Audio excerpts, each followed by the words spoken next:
All right, so we've got a lot of conspiracy theorists out there, people who do that on the corner philosophizing that the government is not telling us the truth. So I'm curious, do you find this report credible? Because if there was extraterrestrial life, would the government come out and tell us? I don't know. A highly anticipated report from intelligence officials on UFOs found no evidence of extraterrestrial activity. But hold on, Stranger Things fans, because they can't rule out the possibility of an alien spacecraft either. U.S. officials said the report also does not rule out the possibility the flying objects could be highly advanced aircraft from other nations. Earthly nations? We don't know.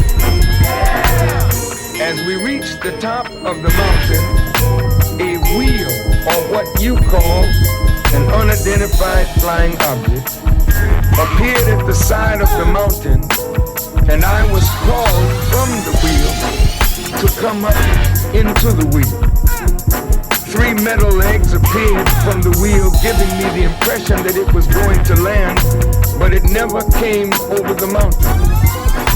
Being somewhat afraid, I called to the members of my party to come with me, but a voice from the wheel spoke, saying, "Not them, just you."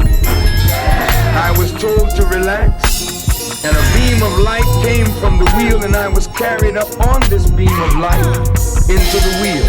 I sat next to the pilot. However, I could not see him. I could only feel his presence. A highly anticipated report from intelligence officials on UFOs found no evidence of extraterrestrial activity. But hold on, Stranger Things fans, because they can't rule out the possibility of an alien spacecraft either. U.S. officials said the report also does not rule out the possibility the flying objects could be highly advanced aircraft from other nations. Earthly nations? We don't know. As the wheel lifted off from the side of the mountain, moving at a terrific speed, I knew I was being transported to the mother wheel, or the mother plane, which is a human-built planet a half a mile by a half a mile, which the Honorable Elijah Muhammad taught us of for over 60 years. The pilot, knowing that I was fearful of seeing this great mechanical object in the sky, maneuvered his craft in such a way that I would not see the mother plane, and then backed quickly into it and docked in a tunnel. I was escorted by the pilot to a door and admitted into a room. I shall not bother you with a description of the room, but suffice it to say that at the center of the ceiling was a speaker. A highly anticipated report from intelligence officials on UFOs found no evidence of extraterrestrial activity. But hold on, Stranger Things fans, because they can't rule out the possibility of an alien spacecraft either. U.S. officials said the report also does not rule out the possibility the flying objects could be highly advanced aircraft from other nations. Earthly nations? We don't know. And through this speaker, I heard the voice of the Honorable Elijah Muhammad speaking to me as clearly as you hear my voice this morning. He spoke in short, cryptic sentences, and as he spoke, a scroll full of cursive writing rolled down in front of my eyes, but it was a projection of what was being written in my mind. As I attempted to read the cursive writing, which was in English, the scroll disappeared and the Honorable Elijah Muhammad began to speak to me again. He said, and I quote, "President Reagan has met with the Joint Chiefs of Staff to plan a war. I want you to hold a press conference in Washington, D.C., and announce their plan and say to the world that you got the information from me on the wheel." End quote. He said to me that he would not permit me to see him at that time. A highly anticipated report from intelligence officials on UFOs found no evidence of extraterrestrial activity. But hold on, Stranger Things fans, because they can't rule out the possibility of an alien spacecraft either.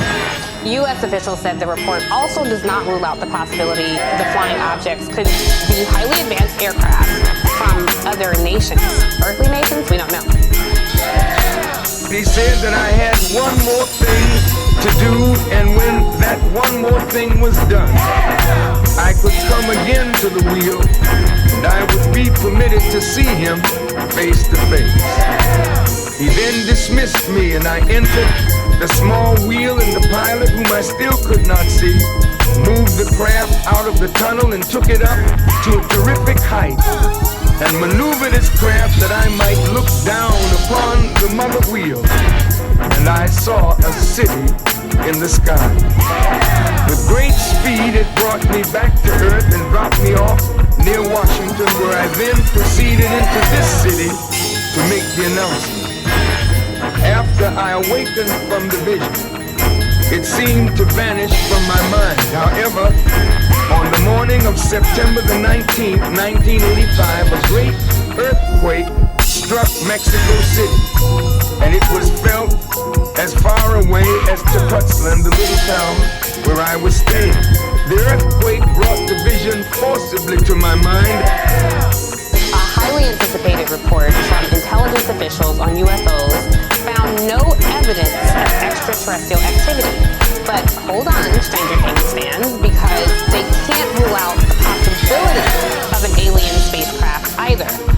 U.S. officials said the report also does not rule out the possibility the flying objects could be highly advanced aircraft from other nations. Earthly nations? We don't know. Joining me now, Dr. Hakeem Oluseyi, astrophysicist and author of a wonderful new book, A Quantum Life, which comes out June 15th, and also an HBCU graduate right out of Tougaloo College in Mississippi. So happy to have you join me this morning, Hakeem. Thanks for being here. I think the question everybody wants to know is, are we alone in this universe or what? Well, thanks for having me, Tiffany. I'm so happy to be here with you. Well, it depends on how you define alone. So from the astrophysicist perspective, our job is to look at the universe, observe it rigorously, and then allow it to tell us what it is and what it's doing. And so from what we can see, we believe, well, I wouldn't even use the word believe, but it's highly likely that life in the single cell form is probably ubiquitous across the universe where it can exist. But when we start talking about advanced life, if you look at the example of Earth, for something around 90% of Earth's existence, if you had come here before the last 600 million years, you wouldn't see a planet full of light like you see today. It's only the last 600 million years since the Cambrian explosion that we have this planet full of light.